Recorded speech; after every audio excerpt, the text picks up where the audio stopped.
Bonjour à tous. Donc, on vous propose une troisième vidéo pour l'arrivée des élections CSE. Donc, cette troisième vidéo, elle est là pour faire une présentation sur la représentativité des salariés au sein des chambres et donc un peu les changements qu'il va y avoir avec l'arrivée du CSE. Donc, bonjour. D'abord, je voudrais rappeler que nous sommes dans des conditions d'emploi au sein des chambres qui sont assez particulières, puisque les chambres d'agriculture sont légalement en dehors du Code du travail. Pour les salariés des chambres, c'est le statut du personnel qui s'applique, et il s'applique à tous les salariés maintenant, aussi bien ceux de droit public, donc qu'on disait anciennement sous statut, et ceux de droit privé, qu'on disait avant sous convention. Donc, même si les deux statuts existent, c'est bien le texte statut du personnel qui s'applique à tout le monde.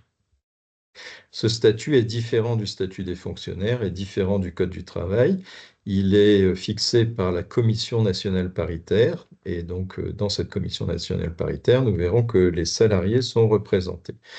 Ce qui est l'avantage, c'est que ce statut ne peut pas être dénoncé, ne peut pas être supprimé, il peut être que renégocié. Donc, les salariés ont aussi leur mot à dire quand des évolutions doivent se faire. Il faut savoir que certaines parties du Code du travail s'appliquent aux établissements publics à caractère administratif, mais que concrètement, l'inspecteur du travail aujourd'hui n'a pas le pouvoir d'imposer aux chambres d'agriculture de respecter ces textes tant que c'est pas écrit dans le statut des chambres. Voilà, donc une situation un peu compliquée. Et dans ce cadre, donc jusqu'à présent, les instances représentatives du personnel, c'était les suivantes. On avait une commission paritaire d'établissement. On avait aussi un CSE, mais qui était limité au pouvoir d'un CSE de moins de 50 salariés.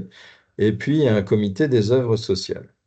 Et puis à d'autres niveaux, il y avait la commission régionale paritaire, la commission nationale de concertation et de proposition et la commission nationale paritaire.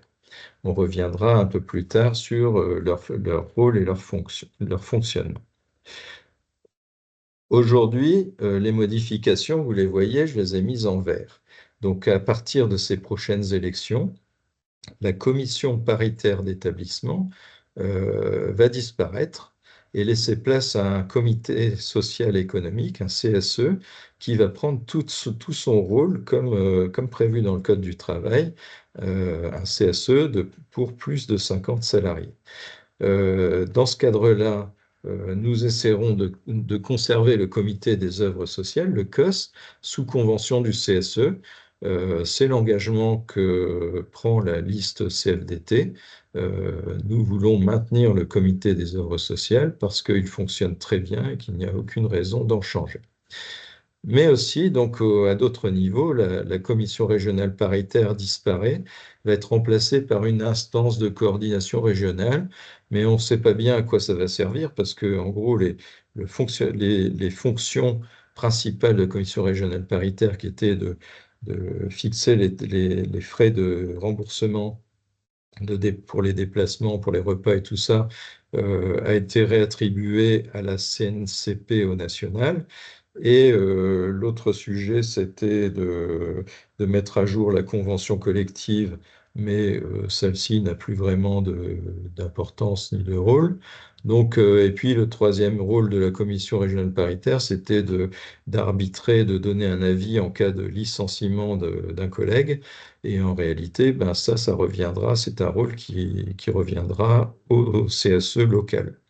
Donc au final, il n'y a plus vraiment de rôle pour cette structure régionale, ce qui est dommage parce que dans un contexte de régionalisation potentielle, il était important peut-être d'avoir un lieu de discussion régionale. Alors ce sera peut-être le rôle de cette nouvelle instance, on verra.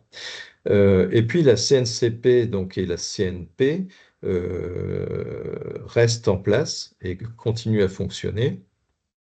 Et donc à la CNP notamment, c'est là où on vote et où on valide les textes, hein. Aujourd'hui, les salariés sont représentés par 5 élus CFDT et un CGC. Et demain, ben, ça dépendra évidemment des résultats du premier tour de ces élections, puisque la représentativité de chaque syndicat va être réévaluée. Alors le rôle de la CNP, il est très important puisque c'est la CNP qui vote les modifications du statut et les évolutions ou l'absence d'évolution, malheureusement, de la valeur du poids. Alors, pour qu'il y ait un changement ou une décision prise, il faut 8 voix. Or, Commission nationale paritaire, il y a 6 représentants employeurs, 6 représentants du personnel et un arbitre qui est le représentant du ministère de l'Agriculture. Normalement, il ne vote pas, mais c'est clair qu'il influence fortement les présidents parce que les chambres ne veulent pas se mettre mal avec le ministère de l'Agriculture. Donc, souvent, son avis a quand même du poids. Voilà. Cette commission nationale paritaire est préparée en amont par la commission nationale de concertation et de proposition, où tous les syndicats sont présents et représentés en fonction aussi de leur importance et de leur légitimité, et qui est mesurée au travers de ces élections. Donc vous voyez que la CFDT aujourd'hui représente un peu plus de 75% des salariés des chambres, et les autres se partagent les 25% restants. En résumé, l'organisation des chambres est pyramidale. On a le niveau local où effectivement la commission paritaire disparaît et on aura le CSE et sans doute le COS qui persistera dans notre cas, puisque nous le voulons ainsi. À ce niveau-là, vous aurez, si vous le souhaitez, des élus CFDT, si vous votez pour nous.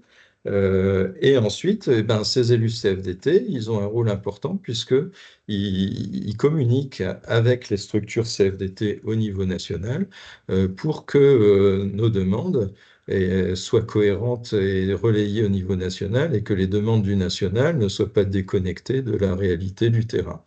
Et donc, voilà comment ça fonctionne. Donc, j'espère que, que vous voterez pour nous, bien sûr, et que si vous avez des questions, n'hésitez pas à venir nous voir pour en savoir plus. On vous remercie d'avoir suivi cette troisième vidéo. On espère que tout a été clair, et si ce n'est pas le cas, n'hésitez pas à en venir rediscuter avec nous. On est là pour ça. Et puis, on espère que ça vous a convaincu de l'intérêt, comme la vidéo précédente, de ce premier tour syndical, et que ça vous incitera à voter pour nous. Merci et bonne journée. Si, au revoir.